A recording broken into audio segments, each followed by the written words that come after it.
I'm delighted to be here today to introduce David Puttnam, our keynote speaker. We're doubly delighted to welcome Lord Puttnam. Last year we invited him to be a keynote, and no matter what arrangement we could make, we couldn't get the dates to work for either him or ourselves. But he said to us, come back to me next year and I'll speak at your conference. So when we were planning this conference, that's exactly what we did. We went back to him and we got an answer yes straight away. So we're really delighted, that he remembered us and he's coming back here. As somebody who's lived in Skibbereen for 24 years, Lord Puttnam has a long and honourable connection with Ireland and is now using Ireland as a base to teach worldwide, which is fantastic, and it's sort of part of all that we're doing in Digital World. Many of you know Lord Puttnam's film history, and as somebody who works in the National Film School in Dún Laoghaire, we're doubly delighted to think about how he has contributed to films. And you can learn all about his background, his career, on davidputtnam.com. I wasn't sure whether it was .com or .org, so please look him up. What's going to happen today is he's going to speak for about 20-25 minutes and then we're going to open to questions, and he's going to field the questions, so please prepare your questions. We're delighted to welcome him here. He's going to talk today on development of higher education in the digital age. And ladies and gentlemen, Lord David Puttnam.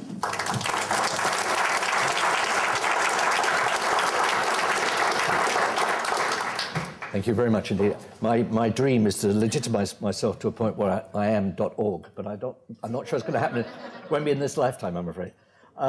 Thank you for that very nice introduction. I was speaking yesterday afternoon at ITT Dublin, and anyone that was there, this is the moment to have a quiet zuzz, because I'm afraid a lot of it will be alarmingly familiar, but nonetheless heartfelt. Many years ago, in fact the mid-60s, that's how long ago it was, I was fortunate enough to find myself in Paris having lunch with the late and very great French fashion designer, Yves Saint Laurent. He was in the middle of one of those biannual dramas over whether skirt hems were going up or going down. I honestly can't remember which it was, but it doesn't matter that much. But what I do remember is taking a very deep breath and asking Mr. Saint Laurent whether clothes, when they reached the stores, really, really would rise or fall by as much as his collection indicated. Not at all, he said. And he made it clear that unless he was somewhat over-dramatic in illustrating what today we term the direction of travel, then the journalists and those others he relied upon to be the messengers simply wouldn't notice, and there'd be no imperative for change. Now, I never forgot that lesson, and it certainly informed both the manner and the means by which I'll try and get my principal arguments across this morning. Interestingly enough, yesterday, I only wish I'd, as it were, offered that disclaimer at the end, because as we may even discover today, once you get into the Q&A, you do begin to get into the wilder reaches of futurology. And in a sense, I kind of wanted that disclaimer when we were talking at the end. But just in case you think that it's possible to be over-imaginative in these things, I don't know how many of you on Monday picked up on the websites the announcement of the Nobel Prize to Sir John Gudrun for stem cell developments. And he, I thought rather brilliantly, or certainly to my delight, also published his end of school leaving report, which contained these wonderful words that only in John Gudrun's imagination did the fantasy of becoming a science have any reality. So in a sense, whilst I do try and push the boundaries of what I think is going to happen, there are times where it comes back and you just, as I say, you couldn't, in my business in the film industry, you couldn't make it up. Now, if politics has taught me any one thing, it's that the stultifying grip of the status quo is driven primarily by fear.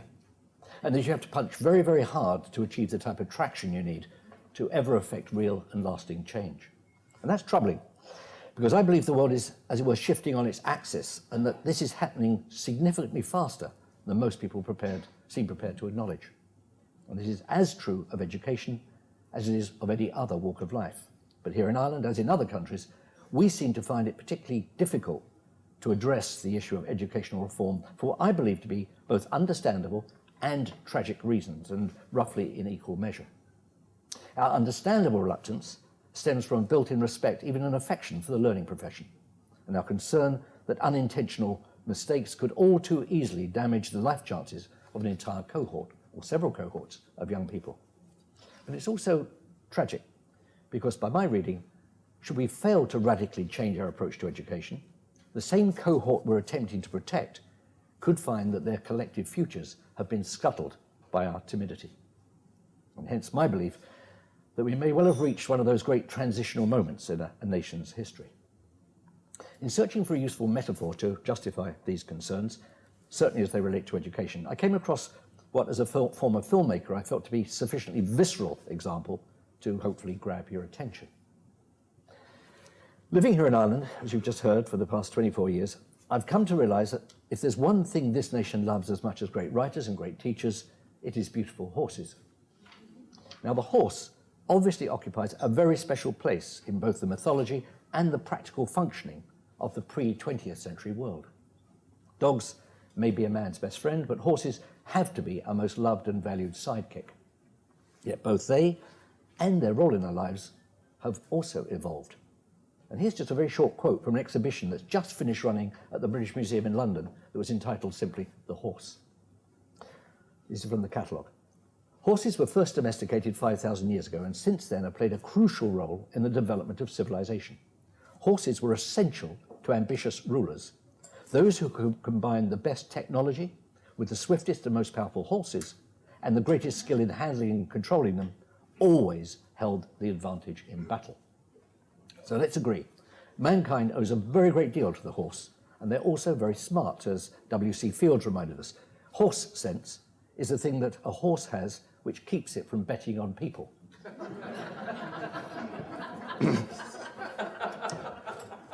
And yet, to all intents and purposes, the technological development of the machine gun at the end of the 19th century made the value of the horse in battle almost overnight a thing of the past.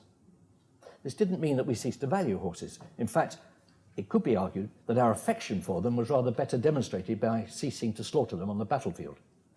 So the emergence of the well-positioned and skillfully operating machine gun represented a transformation in warfare, and nothing was ever to be quite the same again. Technology had, in effect, trumped raw courage. However, the deployment of the machine gun, to the frustration of its American inventor Hiram Maxim, was delayed for many, many years by that familiar combination of fear of change and endless debates over cost and utility. And yet, once their effectiveness had been established in combat, no nation, wishing to remain remotely defensible, could any longer argue over the necessity for the investment. The money simply had to be found, and of course it was. Now, the First World War, in many respects, I'd argue, a self-inflicted and unnecessary war, in addition to costing millions of lives, also cost the combatant nations a grand total of $200 billion at their then prevailing value, an unimaginable sum in today's terms, making a total nonsense of the earlier affordability argument. And so today, I would argue, with education. By and large, those same affordability arguments are being trotted out in this country, along with a host of other competing nations near and far, as being one of the resistors or resistances to change. But the truth is, as we all know, when it comes to education, we simply cannot afford not to embrace the opportunities afforded by developments in technology. We can scarcely even afford to imagine the social and geopolitical repercussions of anything other than brilliantly equipped lecture halls and classrooms and an equally brilliant generation to teach in them. To settle for anything else is, without doubt, to risk shortchanging an entire generation. And after all, having stolen their pensions, having depleted their environment, and having undermined their confidence in never finding a worthwhile job, we cannot possibly allow them to drift, a new generation, to drift into becoming second-class global citizens through our inability to invest in their future. Should we fail to exercise sufficient imagination and self-sacrifice to offer them the same opportunities we had, certainly my generation had, and to a horrifying extent squandered, that, to my mind, would border on criminality. So a little over 15 years ago, I made a huge personal decision to leave the world of cinema after 30 happy and I hope productive years, to engage full-time in the very different world of public policy, most particularly as it relates to education. Now, unsurprisingly, this involved a pretty steep learning curve, probably steeper than most because my own academic career had been in every sense somewhat less than stellar. Some years ago, when I was being installed as the Chancellor of the Open University, I was quite reasonably asked by a journalist which Institute of Higher Education I'd attended. And you can imagine her confusion when I replied that my university had been the Piccadilly line. In that boarding the subway at the crack of dawn, I could normally get a seat all the way to my place of work in Knightsbridge, and similarly each evening when returning home from night school, I was once again able to study for an hour in comparative comfort. And since that time, during a career that spanned 55 years, I've earned my living in quite a number of distinct areas of interest. In fact, my wife Patsy never fails to point out that when you take a top-down look at the pattern of my life, it begins to look a little like the London Underground map. At first sight, it really does appear to be all over the place, but there's a connecting link that's helped enormously in making each transition possible. And that link could variously be described as knowledge, understanding, or experience, but all of you here would clearly recognize it as education.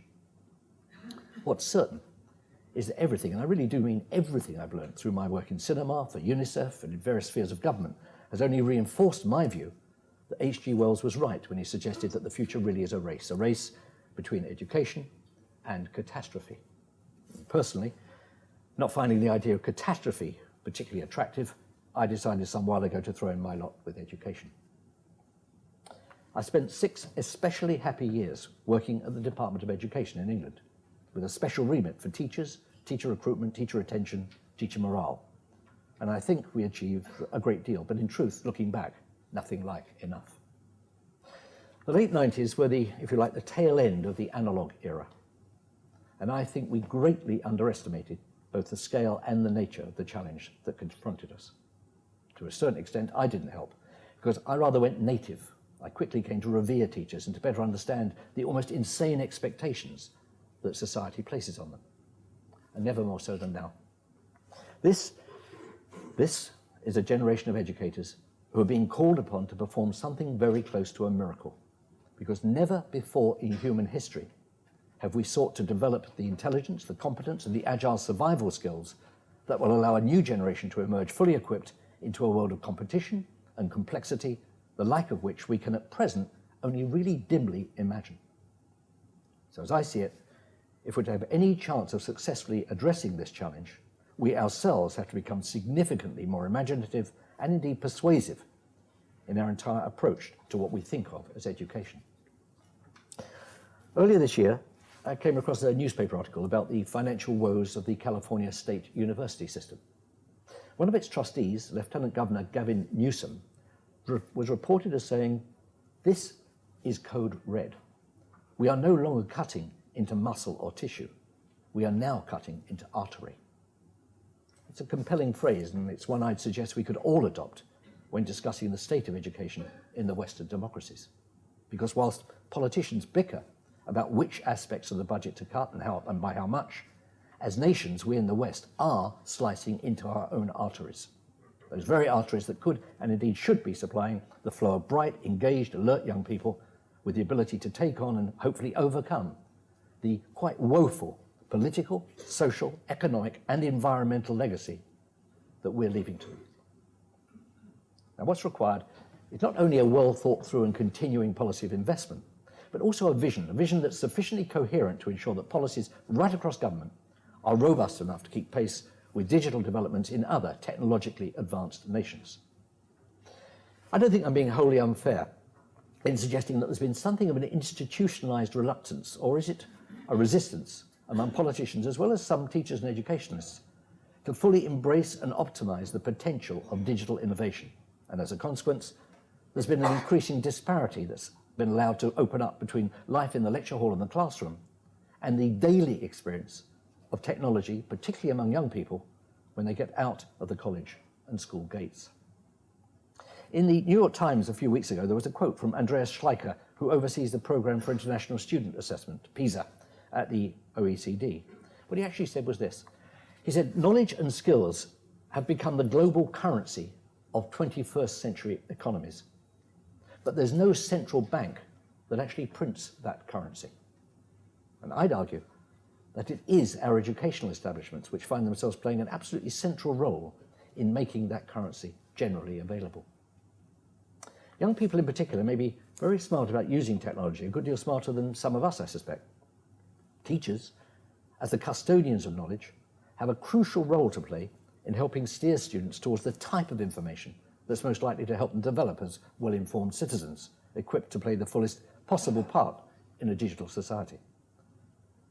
And I believe that we need to create learning environments in which informed responses to the challenges of the 21st century are actually encouraged and actively nurtured. Yet despite endless speeches about the degree to which our future global economy is dependent on the development of creativity and imagination, can any nation honestly claim to be doing anything tangible to locate and to release those talents? At best, I'd honestly have to say, nothing like enough. Tied as we are to our existing structures and our existing precepts, I'm not sure we're even entirely sure how to go about releasing them. Young people starting school this year will enter the world of work at some point between 2025 and 2030, and they'll retire around 2075, assuming they can possibly afford to. Given that we can't, with any degree of certainty, predict what the world's going to look like in 5, let alone 10 years from now, we've certainly no idea whatsoever what it's going to look like in 2075. So the very best we can do is prepare today's students for a world of increasing unpredictability, equipping them with the necessary degrees of cooperation, agility, compassion, and intelligence to anticipate and deal with the many and mostly unknown challenges of the next half-century. The American commentator, Tom Friedman, again in an article for the New York Times a few months ago, argued that in the past, workers with average skills doing an average job could earn an average lifestyle. But today, as he puts it, like it or not, today average is over. He goes on to say that everyone needs to find their own extra, their unique value contribution, that special something that makes them stand out in whatever field of employment they happen to find themselves. Today, average is definitely over because the best jobs already require people to have a better education and more of it to ensure that they make themselves above average. Interesting enough, and it may come up again this afternoon, we got into quite an interesting to and fro yesterday during the Q&A about that remark of Friedman's. And the example I used, and I know I think it works here, but it's not something of immediate concern to yourselves. The example I used was that of the plumber. We have endless discussions in the House of Lords where some clot, normally from the Tory benches, argues that it's all very well, all this technology stuff, but what we really need is more plumbers who know what they're doing. These same idiots are people who think that plumbers spend their lives underneath the loo with a spanner being handed to them by an inept assistant. I don't know if you've looked at your heating system recently, but you need a PhD in electronics to even begin to understand it. So the idea that there is a group of people who have no reason to advance, who can do the job their dad used to do, just as well as their father used to do it, is a wild and actually very damaging fantasy. All of which begs that fundamental question that I posed earlier. Are we fully conscious of the fact that never before in human history have a single generation of educationalists been asked to meet and defeat anything like this level of competition and complexity?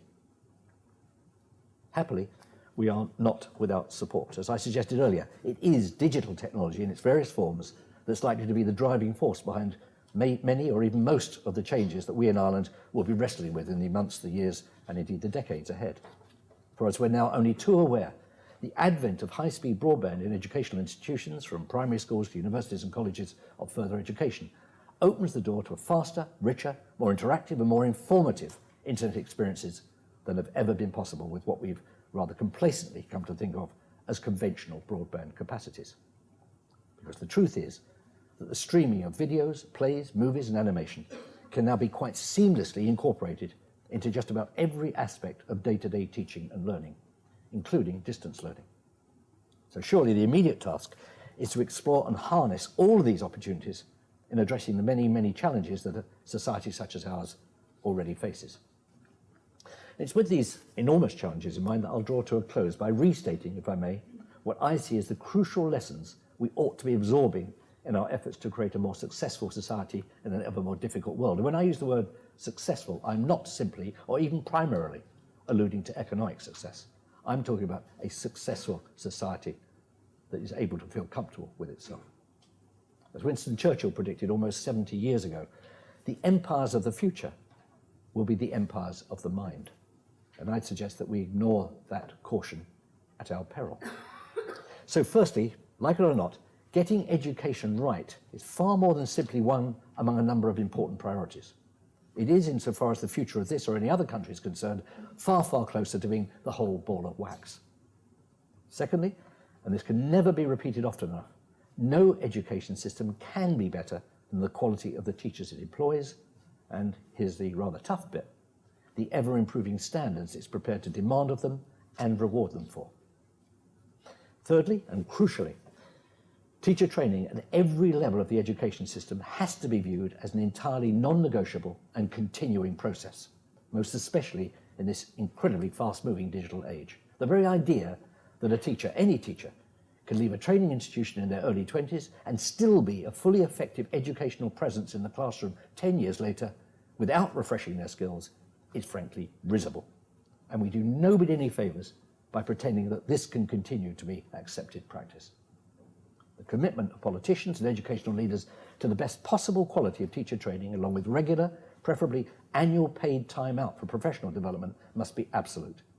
And that commitment, that compact, if you like, between government and the world of education must in every respect become a two-way affair. There's no magic or spurious ideology in any of this.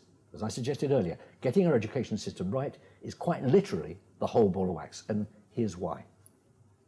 World-class education systems, and only world-class education systems, can over time deliver world-class health, as well as securing world-class pensions, along with a world-class infrastructure. The reverse can never, ever, ever be possible. In this respect, it's also worth mentioning that the most recent research increasingly links improved education to significantly improved health and life expectancy. So by any measure you care to use, education expenditure is a win-win, both for the individual and for our global society in general. One final reflection, if I may. Last year, shortly before his death, I had the extraordinary privilege of awarding Dr. Garrett Fitzgerald an honorary doctorate at the Open University at our annual graduation ceremony here at the Helix in Dublin. You'll not be surprised to hear that Garrett Fitzgerald received what I can only describe as a sustained standing ovation, the like of which I had never previously witnessed during my 15 years as a university chancellor. That same day, in his column in the Irish Times, he'd graphically written of the socially defective value system that had come very close to destroying the financial viability of our state. And he concluded his article by asking whether the public anger, of which there have been so many signs in recent months, can be harnessed constructively to bring about a genuine ethical revolution in Irish society. Now, here was a wise and honest man posing a question with which we are all being forced to wrestle. Now, I continue to believe that the only acceptable answer to Dr. Fitzgerald's question is a resounding and unequivocal yes. The problem is, it's become your and my job to make that so. And if I may, I'll just finish with something that I've got on my iPad, which I find quite moving, actually. I think that we all now acknowledge that as a human species, we know more than we've ever known about ourselves and our natural environment. So I'm going to leave you with a short quote from the environmentalist and futurist Stuart Brand, which, whilst ostensibly flattering, is also very cautionary and I think entirely relevant. He said, "We are as gods, so we'd better start getting good at it." Thank you very much indeed.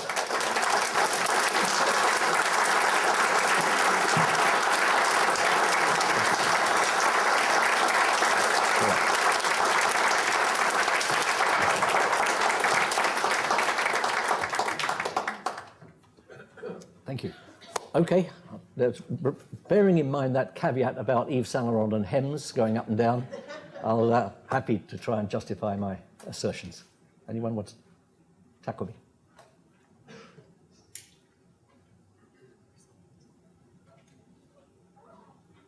Thank you. Matt? Yeah. Do you need a mic? There it is. It's thank you so much for a thousand different important insights. I think that all of us could really benefit from thinking more about. One of the things that has struck me about Lynn, and I'll be talking about this later, is how it has demonstrated the huge appetite for collaboration between institutions that doesn't always reflect the appetite at the very top of the same institutions. And I say that without being disparaging of our former leaders, because often institutions are rewarded for competing sometimes in quite dysfunctional ways with one another. And Lynn demonstrates that really there's very little wisdom in competing when it comes to teaching and learning, because what we can learn in collaborative frameworks across different institutions allows us to enhance our practice everywhere. So I'm just wondering if you have some views about that, given your own background, about the dysfunctional competition between institutions and how we need to confront and critique that. It's actually a terrific question, and I have two views, one of which is the system and one is the answer. It is sort of, and I've worked within government, as you know, I was at the department for almost 7 years. Governments find it quite hard to conjure up schemes that incentivize collaboration. It's hard to explain why. I'll give you a very silly, quick example. We came up with a great idea when we were in opposition in the early 90s. We came up with a really good idea of trying to keep really great classroom teachers in the classroom, as opposed to them feeling they had to go into management in order to become more successful or better paid, for that matter. And we devised a thing called advanced skills teachers. Advanced skills teachers were basically going to earn the same kind of money they would earn as deputy head or even a head, but they stay in the classroom. However, in order to justify to the Treasury what we were doing, and one thing, we came up with this caveat, which was the advanced skills teacher had to spend 2 days of each week in another school, passing on their skills. Surprise, surprise, the head teacher of the school that the advanced skills teacher was in wasn't thrilled by this. And in a sense, the scheme, which was very welcomed by the profession, quite quickly collapsed under its own weight because the sheer business of moving people around. And it was an interesting example of how, in order to appease the Treasury for rewarding good people to do a good job, we had to come up with a caveat that actually destroyed the entire process. And I think it wasn't a bad example. So governments find it hard to create collaborative reward systems. It's equally true that I do think one of the great things that's happening, and I'll justify this in a second, is that we've all come to the conclusion that collaboration is the only way forward. It really is. I thought it very interesting, noticing I mentioned the Nobel Prizes earlier. I think the Nobel Prize Committee is sending out a really interesting signal now of awarding joint prizes to people who did initial research and then people who developed the research, probably in another country, another university. I think they're sending out a very important message. Brings me on to the second part of this, which is a sort of real hope for the future, most thing I found most encouraging. When I was working for Estelle Morris, we came up with all sorts of schemes and ideas, and you've been, God knows, you've been probably swamped by them in your own lives, of projects and initiatives, but none of them, we were always defeated by one thing: scale. We had great little initiatives, things that really worked in this school, or maybe even a cluster of schools, but as soon as you came to scale, there were several problems. One of the problems being that I came to the conclusion that the research world, the education research world, isn't that interested in scale. They really want to move on to the next small project, but that's a personal view. What we never considered was the fact that teachers might start collaborating with each other outside of the structures that we thought we built. Just put a bit of flesh on that. One of my first jobs in '97 was, as I said, I was working with teachers. I was sent around by the then Education Minister, David Blunkett, to talk to do you remember, I probably still got them, subject-specific associations. In a sense, you are one, but I'm really talking about, French teachers and English teachers who would meet once, sometimes twice a year, always be run by an extraordinary, energetic, worthwhile person. These were dying. They were dying for all sorts of reasons, but they were dying. They were visibly dying. When I'd go and address their conferences, and I'd say, and there'd be, let's say, 40 people there, and always the chairperson chairwoman would say, well, pity you weren't here 4 years ago because you used to be 400 people here, and they were dying. What we didn't anticipate was what would happen online. This is the point I really want to make. One of my more interesting roles, and certainly in terms of gathering information, is I chair the Times Educational Supplement Advisory Committee, both TES and the Higher, Times Higher. We have, and it's free, we have a website, resources website, which encourages teachers to trade and swap lesson plans. We have, I think, when I last checked, 1.4 million more than that, signed up teachers. The traffic on that website is phenomenal, including a lot of teachers who are uploading lesson plans all the time. We have one amazing woman, I touched on her yesterday, one extraordinary woman, she's 24 years old, she's a teaching assistant in Wales, also a special needs teacher. She has uploaded, like I last looked, 144 lesson plans, and she has over 1 million followers. This girl in Wales has over 1 million people following her lesson ideas and lesson plans. So what you've got is this very exciting, very energetic, rather brilliant scheme where teachers talk to teachers. It obviously impacts, in a sense, the unions. The unions are being bypassed. The Department of Education being bypassed. This is teachers wanting to be better teachers by talking to other good teachers. For me, it is the most single exciting development that's occurring in education. And personally, this is not without, I can throw in the caveats to this. Personally, I welcome the idea that we might move towards a system of micropayments, where maybe the payment should go to the school, but where actually there is a reward process going on, that teachers that actively are pushing up great ideas of making geography more interesting or history more interesting find themselves rewarded on a micropayment system back into their department. That would be fabulous. And I think it would create even more energy, but we'll see. That may be a step too far. But it's a really great question. Thank you very much for setting me off. Gentleman there asked a question. Sorry, just thank you very much for the talk. It really struck a chord with me. I'd just like to throw a question actually that's been thrown to me in the past with regards to CPD for teachers, and you mentioned being paid for, being funded by the state. What do you say to the argument that other organisations, other professions have to pay for themselves? What would your answer be to that? My answer probably would be that if you look across those other professions that do pay for themselves, lawyers, obviously, doctors, they are for the most part significantly higher paid professions. So I think that one would have to kind of it'd probably involve quite a complicated discussion with the Treasury and Finance Minister, but I think you'd have to look carefully at what the average teacher pay was, look at that across the piece, and accept the fact that if you want teachers, and we do want teachers, to improve and upgrade their skills every 5 years, that it should be paid for. But there's a quid pro quo. I think as well as being paid for, teachers also be prepared to be tested. I don't mean in an onerous way, but there ought to be some form of check that in fact they have done the additional work and they have built their skills up in the way that they said they would. You know, I'm 71 years old. This week, for a variety of not very good reasons, I was required to upgrade my phone. I have a nightmare with it. It is very, very difficult. And I actually need probably a half-day teaching to stop making a fool of myself with it. But I've got to do it. I've got no real alternative. I don't feel ashamed or embarrassed that at this point in my life I'm going to do it, because it's going to ultimately make my life a lot easier.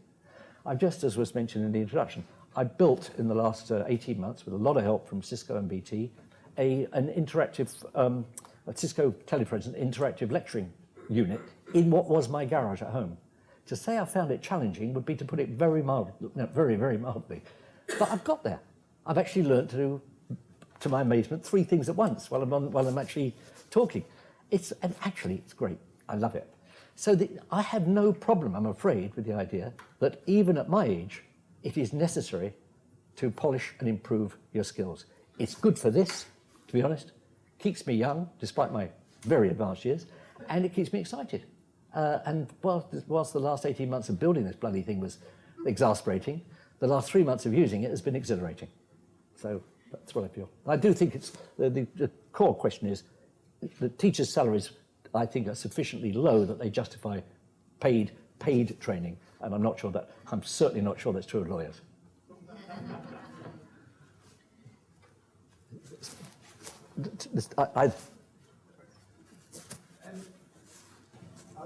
Thanks very much for the presentation. It's really interesting. And if I understood you right, if it's education or the apocalypse, then I agree with you. We need education. But I don't think education in itself is enough. It's the highly educated that have given us the weapons of mass destruction, whether they're financial or nuclear or whatever it is. It's the highly educated that are destroying the world and bringing about the Gotthardammerung. It's about the nature of education, the type of education we have. It's about the questions around the context of education, the substance of education, and the politics of education. And I think that probably is the next step, and unless these things are addressed, like for example, who owns it, then I think we're going to continue to have problems. Gareth Fitzgerald's question is interesting, but it suggests something very strong about the nature of the education we should have. Well, I actually, don't defend myself by my text, I very carefully used the words I used about the nature of the generation we were attempting to educate. And those include the words, I hope you remember, compassion, empathy, and imagination. I'm not interested in an education system that doesn't include compassion, imagination, and empathy. So in that sense, you're absolutely right. And let's be very clear. Now, I speak, I'm a Labour politician. I speak as someone who's come from the left, spent my entire life in left-wing politics. But I make no bones about this. We, on the left, allowed ourselves horrendously in the 90s to get sucked into the belief that there was some kind of magic capitalist system that was going to see us all through to nirvana. It was always madness. Some of us believed at the time it was madness. Many didn't. When I say they didn't, it didn't suit them to. I wouldn't even say they didn't. So you're right. I mean, but what went wrong wasn't education per se. It was the ethos that surrounded education, and the fact that we were educating young people. I would argue it's a post-Thatcherite phenomenon. Educating young people I used to use the word. It used to puzzle people. I'm not even sure it's in the dictionary. I used to use the word consequentless. They were educated into the notion that there were no consequences attached to actions. This is what we're seeing in Britain at the moment with the Leveson inquiry. These people, whilst they are venal and corrupt, are of a generation that didn't know they were even venal and corrupt. They thought that's the way it was. And that's actually probably happened throughout history. There is a cycle. And we've got a huge job to do, and you're quite right to pick this up. We've got a huge job to do because we've not only got to make them all those things I said, agile, collaborative, smart, able to deal with these challenges, we've also got to get them to rethink what their human responsibilities are to each other. I had hoped, I'm afraid it's a slightly dwindling hope, I had hoped that the shock of 2006, 7, 8 was so great that we couldn't go back. I'm rapidly losing faith in that. I don't really feel the lessons have been learned. I feel there is still a visible lack of, I don't mean punishment, but there's a kind of lack of equity. I'm very conscious of this in the UK. You haven't had the same situation here. In 2010, July 2010, the 11th, sorry, there were riots, as you know, the riots. Those kids, and they were kids for the most part, were put in the slammer for 18 months to 2 years as a lesson, okay, for stealing television sets out of broken windows. Okay, explain to them how it is the bankers who robbed the entire country, none of them have got a single day's jail sentence. The argument from the government is we didn't have those laws in place. That in itself tells you a lot. I would argue that the problem is, and I see it in the House of Lords, that those who make the laws and those who are breaking the laws were friends of each other. And they weren't that crazy about creating legal penalties for things they knew were going on by the bloke next door. And we've got to get past all that. And part and parcel, I've just finished here, part and parcel of our education of young people is to get them to demand equity.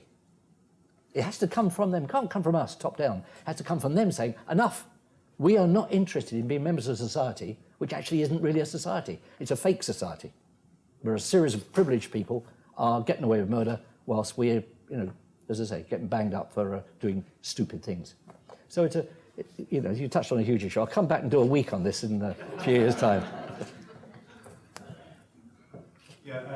First of all, just while you're here, thanks for making some of the best films ever made. Thank you. I really appreciate it. I'm a father of 2 young children, and I'm increasingly worried about the direction that our primary and second level schools are taking in terms of how closely politicians are starting to demand that they're aligned with industry. I've started to read The Guardian quite a lot recently in the profession, and there's a real drive, and I've heard several politicians use terms like, rather than teaching our children how to use Facebook, we should be teaching them how to avoid Facebook. We should be teaching children computer programming. And almost, it's like we're repeating the same mistakes at the start of the Industrial Revolution, where we're aligning our entire education system, or seem to be, on the needs of industry rather than the needs of society. And I'm wondering, should we be concerned about this drive to align very closely with industry rather than what we need as a people and as a culture? And I have concerns about my own child at the age of 12, rather than able to write a beautiful poem, being able to write a beautiful forward for a program. And I just think there's something hollow and shallow in that. I'm wondering, is that concern widespread, particularly in the UK, that we're over-aligning, or we seem to be over-aligning education with industry and jobs that actually might not exist by the time our children do leave the school system? Well, the last point you make is obviously a very, very good one, which is whether or not some of these jobs will exist. I think, I don't want to sound as I'm having it both ways, because I don't feel that. I visited a school last week in Hampshire, in England. Very, very good head, a very successful school, very good head. And I actually opened 3 labs, okay, very interesting, at this secondary school. One of the labs was classic, if you like, science and computer, very much what you're doing. They're attempting to create a lesson, a class, which mixes computers with creativity and design, and literally trying to bring them all together.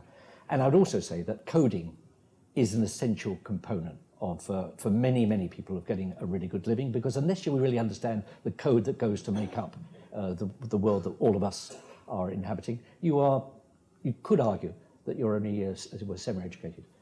But what was important in this school was, there's several points to make here. Number one, it was the largest single employer in the town in which it existed. 280 people worked at that school, the biggest employer in the town. Secondly, the head, who had lived in the town, and been the head for 15 years, was very, very conscious of what the jobs were that were available both in that town and the surrounding neighbourhood. He also, I think, was conscious of which of the young people he was teaching were going to move up, on and out of that town, and which of them were likely to settle. So among the two other labs, which may appall or delight you, I opened with a pair of scissors. One was the hairdressing lab, with girls in beautiful, really smashing costumes, and with why? Second largest employer in the town were a group of 3 hairdressing salons, which between them employed 30 people. The third one was, straight up, was nails. I'm sorry, ladies, I don't know much about nails, but I did see girls learning how to be manicurists and nothing. Now, his point really was, some of my children here who are going to have jobs are going to have jobs locally, and these are the type of jobs that are going to be available. There was also electrical, there was an electrical part of the school and everything else. It was a technical school. And I was very, very impressed with the fact that here was a headmaster who had taken the trouble to look at what the employment opportunities were, and was trying to ensure that as they left, these young people had a range of skills which allowed them onto the employment market. Now, I think it's a slightly different thing from what you're saying. And I would argue that probably the answer to your question is that the world of education has got to lead on this, i.e. it shouldn't be the big employers telling education what to do. It should be education working with and listening to employers, working out how best to deliver some sense of security for young people in the future. And I think it's achievable. We've got to learn not to be afraid of each other. We've got to learn to get into serious dialogue with each other. I spent 10 amazingly happy years as the Chancellor of the University of Sunderland.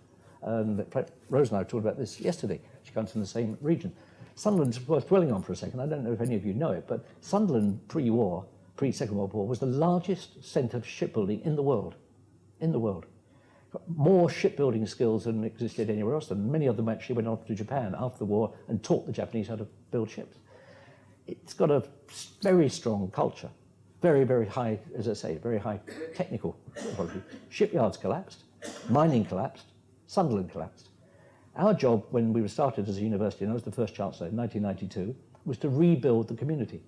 And we used to go around, it's worth repeating this, I'm sorry Rose, you heard it all yesterday, but we used to go around, myself and the vice chancellor, embarrassingly wearing our robes to primary schools, because the real problem in Sunderland, and the problem many, many of you in your own areas will be confronting, was you talk about university, and the phrase was, university, not for the likes of us. It was another world to them. It was not a world they'd even thought of penetrating. So our job is to go to primary schools, wearing our gowns, and talk about university.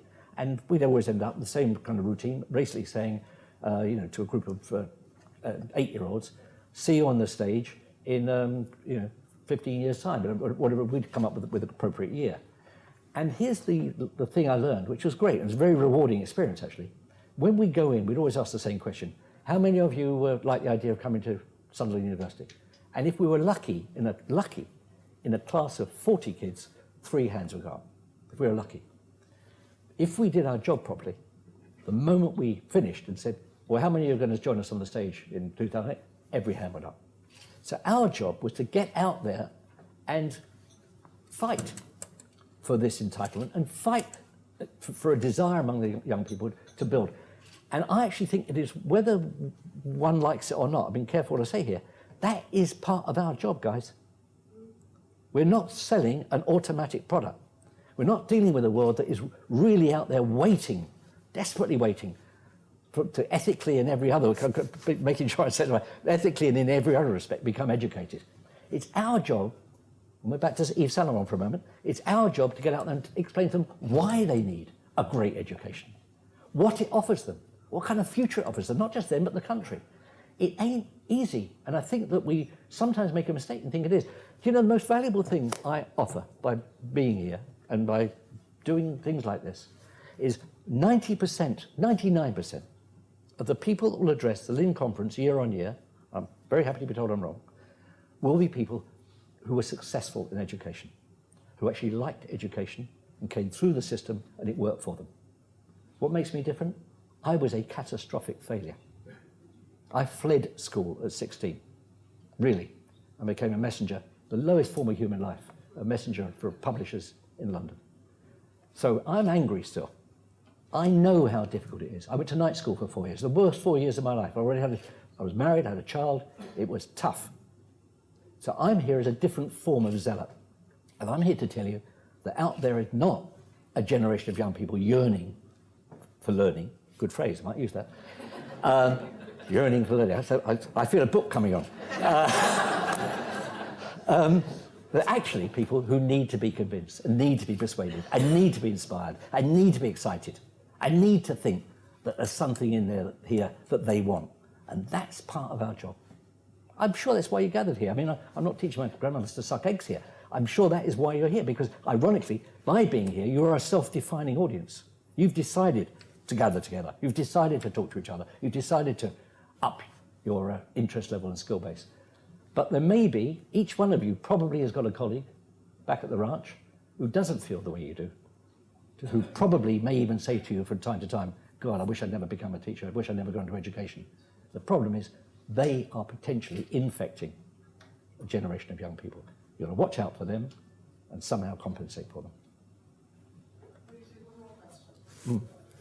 Gentleman here? Absolutely, sorry. Sorry, there's 2 parts there summary. Lord Puttnam, thank you very much again for articulating a very persuasive rally call, and just mindful of Hugh's presentation this morning, but having the courage and conviction.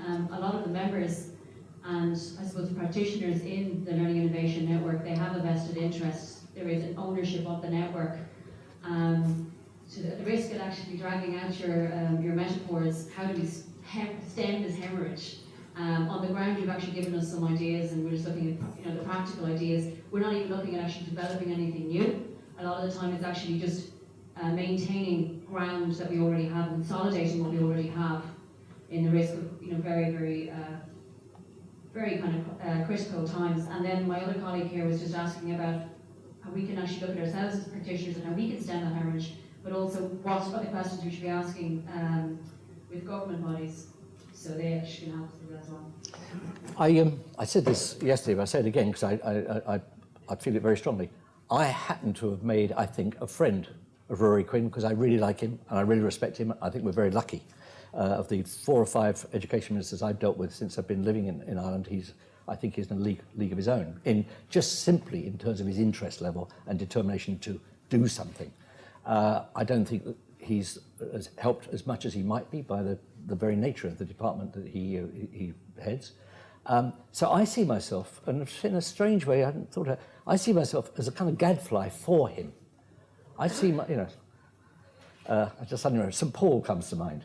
I see myself as trying to create get a message out there that allows people like Rory to come and buy and say, look, it's all very well for Puttnam, yeah, but it's more difficult than that, it's going to take longer than that, and it's more, it's more complex than that. So in a sense, what I'm trying to do is create a kind of groundswell of of enthusiasm and irritation that will drive forward change.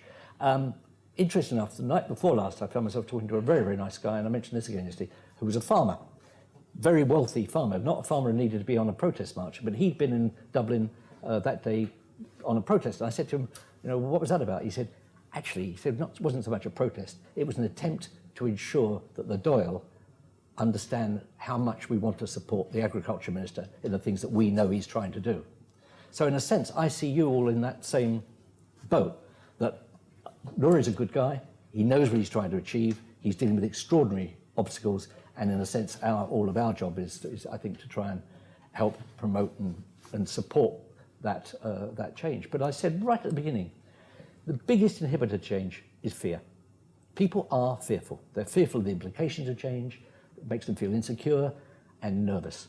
And I think that Lynn in particular, and what you do here, could be the way in which you take individuals across that bridge, say, this is not a moment to be fearful. The country's in too much trouble to be fearful. You know, be fearful of where we are, not where we're going. And I think that dealing with fear, addressing fear, trying to calm people's fears is fantastically important. And I hope I've helped a little bit this morning and not inflamed it. Thank you.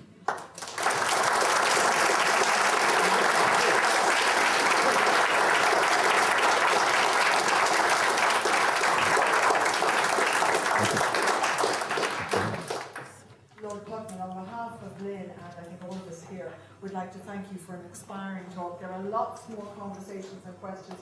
We could go on a lot longer. I regret, and I apologise to everybody for having to stop the conversation, but Lord Puttnam has to leave more or less straight away to go and deliver another talk elsewhere, so we have to keep him to schedule. On behalf of Lynn, may I present you with a small token. Just to tell you what this is, this is a certificate for a tree to be planted in your name in Ireland. So we hope that your words will grow and benefit us all for many years. That's lovely. Thank you very much. It's really important. Thank you.